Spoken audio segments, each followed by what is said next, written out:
Hello everybody and welcome to Tiger Tales The Lost Stories, a place you'll find stories and fanfictions written and read to you by your host, me, Ty Tiger. Today we're diving back into the world of The Order. The Order is a storyline created, written and read to you by Cosplay Dude 637.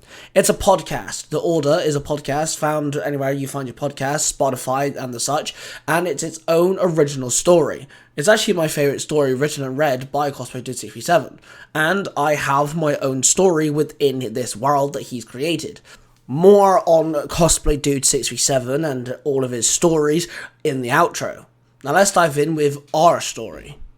The Misfits are three individuals, originally humans, but got scientifically experimented on and turned into supernatural creatures. And they do odd jobs and make money for a guy who helped them out after they were experimented on. So let's dive in with our chapter today. In today's chapter, the second misfit goes off and does a job for the boss. Her name is Sophia, and her scientific enhancement is the Shade Stone, a stone which allows you access to summon the shade beings from the shade dimension, and Sophia's job is to go and hunt down a specific person because she's being possessed by a demon, or more so a demon using her body to rest in. So let's dive in with the Misfits and find out exactly how Sophia's job went on. The Misfits. Chapter 3. Demons and Beautiful Skin. I woke up in a panic, sweat dripping down my forehead, between my cleavage, and onto the shade stone itself. I stood up and I walked over into the bathroom and ran the cold tap to splash water on my face. I then got dressed and gazed at myself in the mirror. "Alright, Sophia, let's kick some ass today," I muttered to myself. I grabbed my jacket and bag. I then walked out of the apartment and saw the two boys walking out of theirs. "I guess I'll see you boys tonight," I said with a weak smile. Then we all walked our separate directions. I walked out of the car park, then I got a text. I pulled out my phone and checked it, and it was the address of my next target. I recognized the address. It was a charity organization for the homeless. I text also said it was someone that could be possessed, so I'd have to be careful. Personally, I did not want to fight in a huge room full of normal people. I zipped up my jacket, hiding the stone that was buried in my chest. The black and purple stone shimmered in the sunlight. I made my way to the charity's building, an old warehouse re-established into a home for the homeless. I walked in and I scanned the area quickly. The room was filled with people. Lost, empty people. I walked around until a black-skinned woman walked over to me and got my attention. "Can I help you, sweetheart?" the woman asked me. "Oh, sorry, I muttered, not knowing exactly what to say. "I think I know why you're here," the woman said. She then took my hand and led me into a small office. She then let go of me, pulled down her shirt over her shoulder, revealing a thick purple and green veins rippling through her shoulder. "Something's inside of me," the woman cried out. I walked up to her and analyzed the situation. "Did you come into contact with something demonic?" I asked her. "The only thing I came into contact with was that weird cat with blood-colored eyes," she explained. "Did it bite you?" I asked. She looked at me with wide eyes and an open mouth. "Yes. How did you know that?" she gasped. "Well, whatever it is, I think it was in the cat. The cat bit you and it transferred to you. It would find you more delicious," I explained to her. "Oh my God," the woman cried out. "First of all, what's your name?" I asked her. "Rebecca," she replied.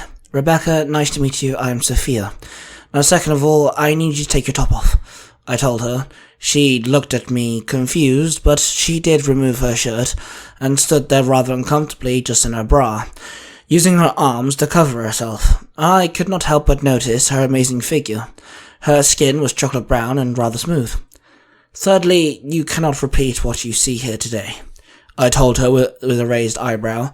She nodded her head slowly and with a confused look on her face. I unzipped my jacket and revealed the shade stone. Rebecca looked at the stone in shock and awe. I held both my hands up in front of the stone, and my eyes shimmered and turned all black. By the power of the shade, I call upon Slytherin, the snake of the shade dimension.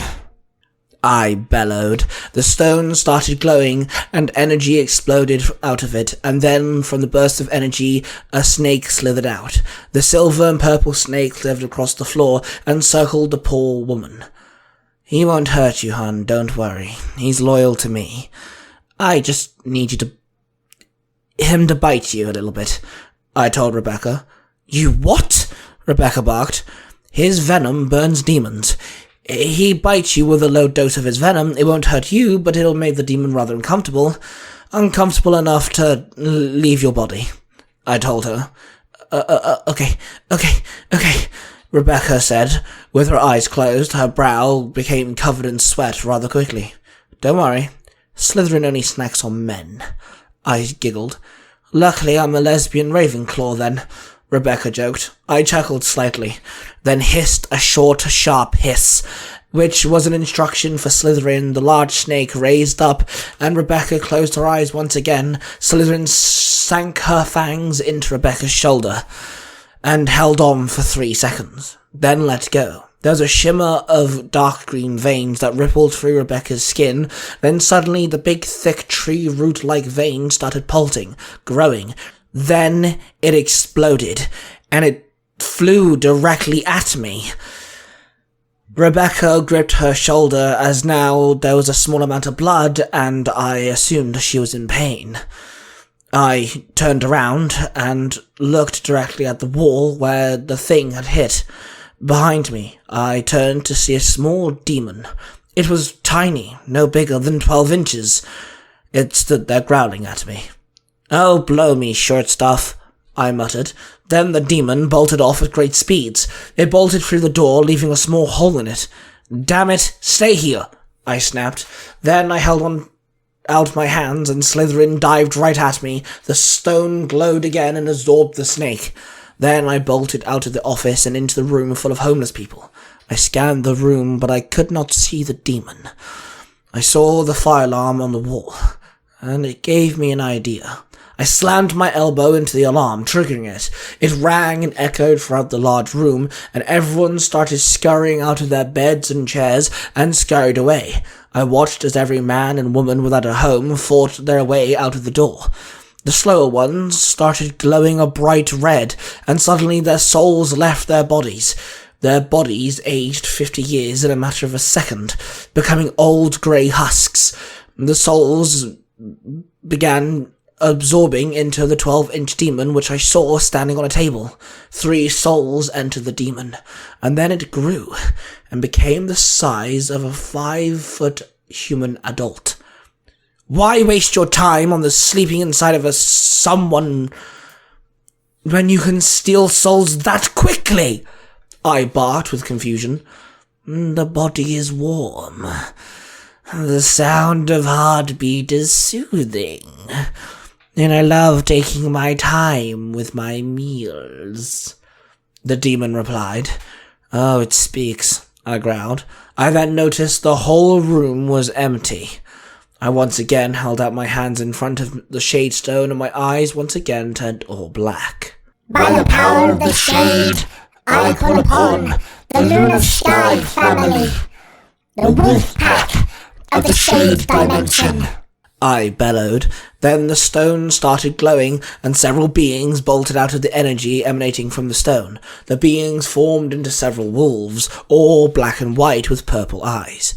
"Kill!" I ordered. The wolves all ran at the demon, who swung its arms, smacking 2 of my wolves back. Then another wolf jumped up and dug its teeth into the demon's neck. 2 of the other wolves grabbed the demon by its legs and sunk its teeth in, making the demon force it to its knees. The wolves managed to grab its wrists, ankles, legs, and arms. The demon screamed out, and an acidic liquid shot out of its mouth, which landed on one of the wolves. It howled out in pain, and the shade stone started burning me. I felt the pain in my chest, my lungs, and my throat. The rest of the wolves all grabbed a piece of the demon and pulled all at once, ripping the demon apart. The demon stopped making its painful screams. The body parts went limp. I leaned against the wall with a sigh of relief. My body lacked energy now due to me summoning two of the shade beings, one after the other. One of the wolves walked up to me and nudged my hand. I smiled at the beast and stroked its head. Then the shade stone started glowing. I took a deep breath, and the wolf pack dispersed into energy and was absorbed into the shade stone once more. Then Rebecca burst out of the office and saw the limbs of the dead demon sprawled across the floor. The three husks of people I would have assumed she would have known pretty well laying on the floor as well. And then there was me, leant against the wall. She had put her top back on, this time not caring about how neat it looked. "Holy crap!" Rebecca gasped, her hands covering her face as tears filled her eyes. "Sorry," I muttered. I then walked away. It was not my job to clean up, or to make sure everyone was okay. I felt kinda bad, but it was my job. I walked out of the building, walked past all the homeless people who stood there, unsure of what was going on. They were either expecting, hoping, or dreading for the building to be caught ablaze. I walked home, my mind not filled with thought, nor was it empty. I was numb. I then stopped suddenly in my tracks. Rebecca came to mind. She was easily older than me, but I saw her eyes, her black hair, her smooth skin. I wanted to kiss her, to remove her clothes, but I shook my head. I knew I had a job, and that job restricted me for having a dating life. This fierce woman that I call myself would have to be restrained to nothing but a working woman. I headed home and forgot about Rebecca.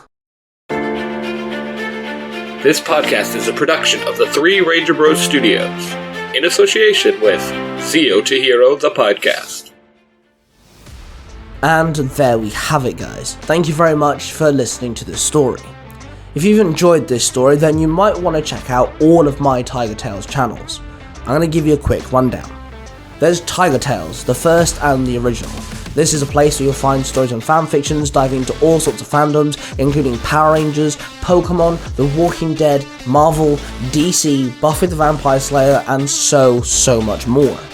Tiger Tales The Lost Stories follows the same suit, but all the stories on that channel are in the first person perspective. Then there's Tiger Tales Game Over, a channel where all of the storylines are related to video games in some way or another. Then we have Tiger Tales X, where I write official crossovers that aren't needed but are very wanted, and crossovers I thought might work. Then, of course, we have Tiger Tales Mysterious Origins. This is the YouTube channel dedicated to my own original stories. All the stories on this channel are original and my own, and it also answers questions on certain characters throughout my stories, like William Cranston, Mr. Pocket, and Ace from the Color Matrix. If you've enjoyed these storylines, then please make sure you check out the following podcasts. Storytime with Cosplay Dude 637, Power Rangers Universe 19, Sailor Moon E, and The Order. And make sure you check out two YouTube channels, Nostalgia Time and the One Piece audio drama. They are all written and read to you and edited by Cosplay Dude 637, my parabatai and best friend. Then, make sure you check out the podcast Nerds Through Comics, which is directed by Mark, the Red Corner Ranger. This is where he adapts comic books into audio dramas and also uploads his own original Power Ranger storylines. We are the Three Ranger Bros Studios, a collaborative project, and we are all voice actors and helpers of each other's stuff, so make sure you go check us out. We're in association with the Zero to Hero podcast, so a huge shout out to Billy and Jim, the co-hosts, and of course the podcast and the community that they lead. If we're shouting out podcasts, I have to shout out Jared, the host of If You Give a Damn podcast. Make sure you check it out because he interviews some fantastic guests, from wrestlers to voice actors and the such. And of course, if we're talking podcasts, I have to mention my own, the Tiger Nexus podcast, where I interview content creators and geeks alike. A huge shout out to all my supporters and followers, my voice actors, the people who co-write my chapters, and the sorts.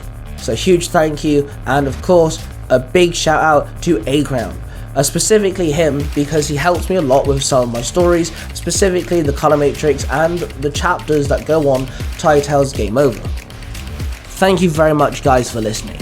Now don't forget to subscribe to the channels, like the videos, and let me know your thoughts in the comments down below. With that being said, I shall see you guys in the next one. That before we can... Don't touch my Pringles.